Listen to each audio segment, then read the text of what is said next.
बातम्यांचा बुलंद आवाज महा 24 तास।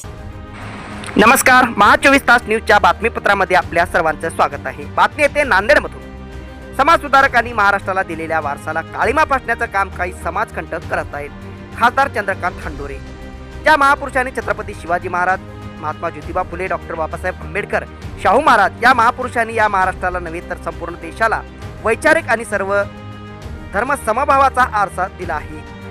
तो वारसा ज्या पद्धतीने महाराष्ट्र पुढे घेऊन चाललेला आहे त्याला काळीमा फासण्याचं काम काही समाजकंटक करत आहेत। ते कधी धर्माच्या नावानं, कधी जातीच्या नावानं, तर कधी गुंडागर्दीच्या नावानं, आणि हे सगळं सध्या होत चाललेलं आहे। त्याला आळा घालण्याचा प्रयत्न सरकारच्या माध्यमातून होत असतो, परंतु दुर्दैवाने त्याची अंमलबजावणी होत नाही। त्यासाठी मोर्चे आंदोलन करावे लागतात।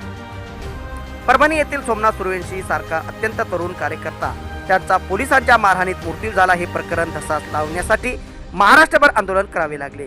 संतोष देशमुख यांचे प्रकरण पाहता माणूस कुठल्या थराला जाऊ शकतो। संतोष देशमुख यांच्या हत्येनंतर महाराष्ट्राला दिसला आहे जातीवाद कसा खोपला जाईल। धर्मांध शक्ती याला फूस लावण्याचा प्रयत्न करीत आहेत। सरकारने याबाबत कडक पावले उचलावीत असे मत खासदार चंद्रकांत हंडोरे यांनी व्यक्त केले आहे। ते नांदेडमध्ये पत्रकारांशी संवाद साधताना बोलत होते। तर पाहूया चंद्रकांत हंडोरे काय म्हणाले। अत्यंत दुर्दैवी आहे सगळं।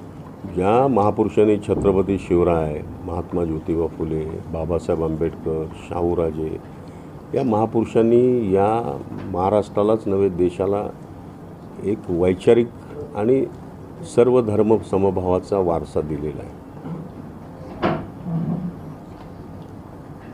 तो वारसा ज्या पद्धतीनं महाराष्ट्र पुढे घेऊन चाललेला आहे त्याला काळीमा फासण्याचं काम समाजातलेच काही समाजकंटक करत असतात। ते कधी धर्माच्या नावानं, कधी जातीच्या नावानं, कधी गुंडागर्दीच्या नावानं हे सगळं होत राहिलेलं आहे। याला आळा घालण्याचा प्रयत्न सरकारच्या माध्यमातून होत असतो, परंतु दुर्दैवानं त्याची अंमलबजावणी होत नाही।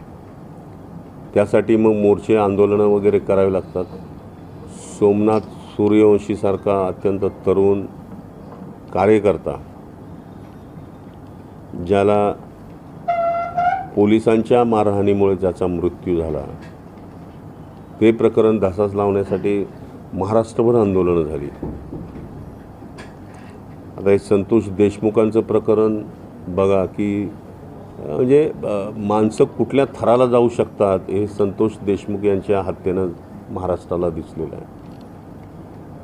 काही ना काही निमित्त करून जातीयवाद कसा फोपवला जाईल, धर्मांध शक्ती कशा याला फूस लावण्याचा प्रयत्न करतील याची गॅरंटी आज राहिलेली नाही।